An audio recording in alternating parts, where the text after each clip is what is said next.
The date is 2026, July 9. This is the Executive Lens. The United States and Iran continue to trade blows, with new strikes launched and President Trump attending a NATO summit amidst the escalating conflict. The U.S. has launched more strikes against Iran, with U.S. Central Command stating the goal is to further degrade their ability to threaten freedom of navigation in the Strait of Hormuz, according to CNN. The New York Times also reports that U.S. Central Command confirmed on social media its mission to protect shipping in the critical Strait of Hormuz. These latest actions come as President Trump, currently attending the NATO summit, reiterated his belief that a 3-week-old ceasefire was over, a declaration that signals a significant shift in the regional dynamic.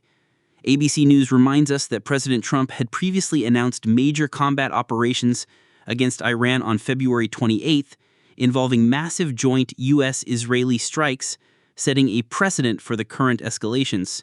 The renewed hostilities have immediately impacted global markets, reflecting widespread investor uncertainty. The Ceasefire on Ice report indicates that the potential end to the ceasefire sent oil prices and treasury yields upward early today, pushing most of the market lower.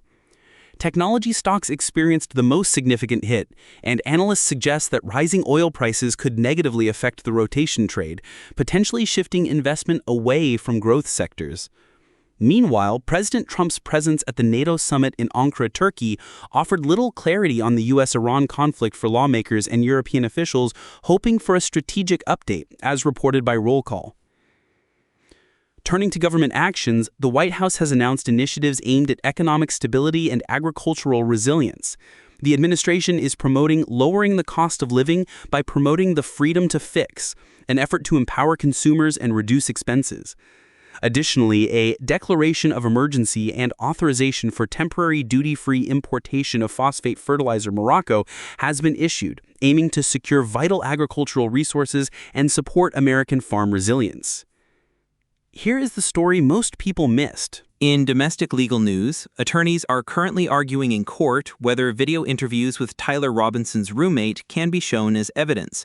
This development is part of an ongoing legal proceeding, as reported by various news outlets covering court cases. What to watch today?